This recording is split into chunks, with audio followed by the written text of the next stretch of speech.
Government of India act 1935.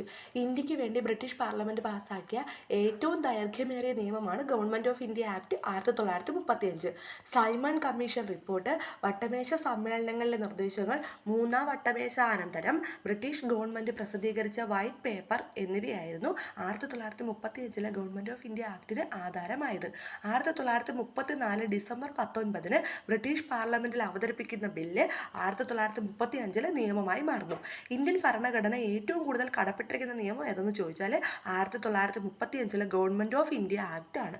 Indian ഭരണഘടനയുടെ blue print എന്നറിയപ്പെടുന്നത് government of India act 1935. അപ്പോൾ Indian ഭരണഘടനയുടെ ബ്ലൂ പ്രിന്റ് എന്നറിയപ്പെടുന്ന നിയമമാണ് ഗവൺമെൻറ് ഓഫ് ഇന്ത്യ ആക്ട് 1935. ഇന്ത്യക്ക് ഒരു ഫെഡറൽ സംവിധാനം നിർദ്ദേശിക്കുന്നത് ഗവൺമെൻറ് ഓഫ് ഇന്ത്യ ആക്ട് 1935 ആണ്. അപ്പോൾ ഇതിൻ്റെ പ്രത്യേകതകളാണ് 1935 ഗവൺമെൻറ് ഓഫ് ഇന്ത്യ ആക്ടിൻ്റെ പ്രത്യേകതകൾ. കേന്ദ്രത്തിൽ ഒരു ഫെഡറൽ മാതൃകയിലുള്ള ഗവൺമെൻറ് സ്ഥാപിക്കുന്നതിന് വ്യവസ്ഥ ചെയ്യുന്നത് ഈ നിയമമാണ്. കേന്ദ്രത്തിൽ ദ്വിഭരണത്തിന് വ്യവസ്ഥ ചെയ്യുന്നതും 1935 ഗവൺമെൻറ് ഓഫ് ഇന്ത്യ ആക്ട് ആണ് കേന്ദ്രത്തിൽ ദ്വിഭരണത്തിന് വ്യവസ്ഥ ചെയ്യുന്നത്. 1935 ഗവൺമെൻറ് ഓഫ് ഇന്ത്യ ആക്ട് പാസ്സാക്കിയപ്പോഴത്തെ വൈസ്രോയി വെല്ലിംഗ്ടൺ പ്രഭു ആയിരുന്നു. എന്നാൽ 1937 ഗവൺമെൻറ് ഓഫ് ഇന്ത്യ ആക്ട് നിലവിൽ വന്നപ്പോൾ വൈസ്രോയി ലിൻ ലിത്കോ പ്രഭു ആയിരുന്നു കേട്ടോ.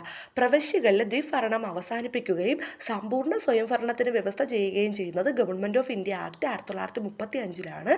പ്രവിശ്യകളിൽ ദ്വിമണ്ഡല സഭയ്ക്ക് വ്യവസ്ഥ ചെയ്യുന്നതും 1935 ഗവൺമെൻറ് ഓഫ് ഇന്ത്യ ആക്ട് ആണ്. ഇന്ത്യൻ റെയിൽവേയെ നിയന്ത്രിക്കാനായിട്ട് ഒരു ഫെഡറൽ റെയിൽവേ അതോറിറ്റിയെ രൂപീകരിക്കുന്നത് 1935 ഗവൺമെൻറ് ഓഫ് ഇന്ത്യ ആക്ട് പ്രകാരമാണ്. Reserve bank of India, federal കോടതി എന്നിവ സ്ഥാപിക്കുന്നതിന് വ്യവസ്ഥ ചെയ്യുന്നതും 1935 ഗവൺമെൻറ് ഓഫ് ഇന്ത്യ ആക്ട് ആണ്. 1937 ഒക്ടോബർ 1 ഡൽഹിയിൽ നിലവിൽ വന്ന ഫെഡറൽ കോടതിയാണ് 1950 ജനുവരി 28 ഇന്ത്യയുടെ സുപ്രീം കോടതിയായി മാറുന്നത്. ബർമയെ ഇന്ത്യയിൽ നിന്നും വേർപെടുത്തുന്നത് ഗവൺമെൻറ് ഓഫ് ഇന്ത്യ ആക്ട് 1935 എന്ന നിയമപ്രകാരമാണ്. 1935 നിയമപ്രകാരം ഇന്ത്യയിലെ ആദ്യത്തെ പൊതു തിരഞ്ഞെടുപ്പ് നടക്കുന്നത് 1937 ഇതിൽ ഭൂരിപക്ഷം നേടുന്നത് INC കോൺഗ്രസ് ആണ് കേട്ടോ. 1935 ഗവൺമെൻറ് ഓഫ് ഇന്ത്യ ആക്ടിൻ്റെ മുഖ്യശില്പി സർ സാമുവൽ ഹോയർ ആണ്. 1935 ഗവൺമെൻറ് ഓഫ് ഇന്ത്യ ആക്ടിൻ്റെ മുഖ്യശില്പി എന്ന് പറയുന്നത് സർ സാമുവൽ ഹോയർ ആണ്. 1935 ഗവൺമെൻറ് ഓഫ് ഇന്ത്യ ആക്ടിൽ 321 സെക്ഷനുകളും 10 ഷെഡ്യൂളുകളുമായിരുന്നു ഉണ്ടായിരുന്നത്. ഗവർണറെ സംസ്ഥാന ഭരണത്തലവനായി നിയമിക്കുക എന്ന ആശയം ഇന്ത്യൻ ഭരണഘടന കടമെടുത്തിരിക്കുന്നത് 1935 ഗവൺമെൻറ് ഓഫ് ഇന്ത്യ ആക്ടിൽ നിന്നുമാണ്. ശക്തമായ ബ്രേക്കുള്ളതും എന്നാൽ എഞ്ചിനില്ലാത്തതുമായിട്ടുള്ള യന്ത്രം, അടിമത്തത്തിൻ്റെ രേഖ എന്നിങ്ങനെ ഗവൺമെൻറ് ഓഫ് ഇന്ത്യ ആക്ട്